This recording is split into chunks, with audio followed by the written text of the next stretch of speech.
போராட்டம் பண்ணீங்களா? ஏன் இவங்களுக்கு அப்ப அனிதா கொண்டு பெரிய உயிர் ஒரு உயிர் சேர்த்து நீங்க போராட்டம் பண்ணீங்க. அப்ப 41 உயிர் பேர் ஏன் சிபிஐ கொடுத்தீங்க போராட்டம் பண்றீங்க? உண்மை இருக்கறனால தான் சிபிஐ வைக்க சொல்லி தாவேக்க தைல சொல்றாங்க. நீங்க எது வைக்க வேணான்றீங்க? அப்ப உனக்கு பையன் இருக்கு, நீ தான் என்னமோ பண்ணிருக்க. சிபிஐ தான கண்டுபிடிச்சிருவாங்க. உண்மை வெளியே வந்துருக்கனே அவங்க வைக்க வேணாம்னு சொல்றாங்க. இதுதான் உண்மை. அதெல்லாம் அவங்க கதை கட்டினது. பயப்படுறாங்க. வேற என்ன? புட்டு வெளியாயிடும்ல. அவங்க பயப்படுறாங்க.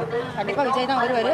எங்க குடும்பத்திலேயே 50 பேர் இருக்காங்க. அவரு தான் ஓட்டு போடுவோம். வேற யாருக்கும் போட மாட்டோம். விஜய் கண்டிப்பா வருவாரு. அவர் நல்ல மனசுக்கு அவர் வருவார். அவர் நல்லது செய்யணும் தான் வராரு. சிபிஐ விசாரணை வந்துருச்சுன்னா கண்டிப்பா ஒருத்தர் 10 ரூபா மன்னர் ஒருத்தர் இருக்காரு பாத்தீங்களா, அவர் கண்டிப்பா உள்ள போவார். ஏற்கனவே ஒரு வாட்டி உள்ள போயிட்டு நெஞ்சு வலிக்கு ஒரு ஆக்ஷன் போட்டாரு.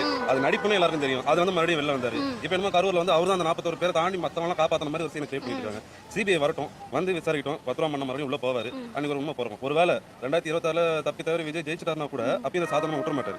41 பேர் உயிர் அது வந்து அவர் சும்மாலாம் விட்டுற மாட்டாரு. அதுக்கும் ஒரு நியாயம் இருக்கு. இவங்க இப்பவே அதை ஒத்துக்கிட்டு ஸ்டார்டிங்ல கொஞ்சம் தப்பு தான் அப்படின்னு அவங்க ரியலைஸ் பண்ணிட்டு சிபிஐக்கு ஒத்துக்கிட்டாங்கன்னா இந்த விசாரணை ரொம்ப கம்மியாக தான் போகும். ஒரு வேலை 2026 விஜய் தப்பி தவறி வந்துட்டாருன்னா அன்னைக்கு எடுக்கப்பட வேண்டிய நடவடிக்கை பயங்கரமா இருக்கும்.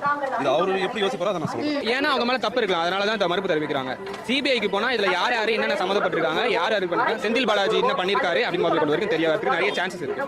ரெண்டு சைடுமே தப்பு சொல்ல முடியாது. திமுக தான் ஃபுல்லா பண்ணாங்கன்னு சொல்ல முடியாது, டிவிக்கு தான் ஃபுல்லா பண்ணாங்கன்னு சொல்ல முடியாது. இதுல யாரு என்ன பண்ணாங்கன்னு சொல்லிட்டு சிபிஐ விசாரணை வச்சா கரெக்டா இருக்கும், பொதுமக்களுக்கும் நல்லதா இருக்கும். சொன்னா பயம் அனிதா கொண்டு சிபிஐ வைக்கணும்னு சொல்லி போராட்டம் பண்ணீங்களா? ஏன் இவங்களுக்கு அப்ப அனிதா கொண்டு பெரிய உயிர் ஒரு உயிர் சேர்த்து நீங்க போராட்டம் பண்ணீங்க. அப்ப 41 உயிர் பேர் ஏன் சிபிஐ கொடுத்தீங்க போராட்டம் பண்றீங்க? உண்மை இருக்கறனால தான் சிபிஐ வைக்க சொல்லி தாவேக்க தைல சொல்றாங்க. நீங்க எது வைக்க வேணான்றீங்க?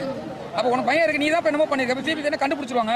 உண்மை வெளியே வந்துருக்கனே அவங்க வைக்க வேணாம்னு சொல்றாங்க. இதுதான் உண்மை. அதெல்லாம் அவங்க கதை கட்டினது. பயப்படுறாங்க. வேற என்ன? புட்டு வெளியாயிடும்ல. அவங்க பயப்படுறாங்க. கண்டிப்பா விஜய் தான் வருவாரு. எங்க குடும்பத்திலேயே 50 பேர் இருக்காங்க. அவரு தான் ஓட்டு போடுவோம். வேற யாருக்கும் போட மாட்டோம். விஜய் கண்டிப்பா வருவாரு. அவர் நல்ல மனசுக்கு அவர் வருவார். அவர் நல்லது செய்யணும் தான் வராரு. சிபிஐ விசாரணை வந்துருச்சுன்னா கண்டிப்பா ஒருத்தர் 10 ரூபா மன்னர் ஒருத்தர்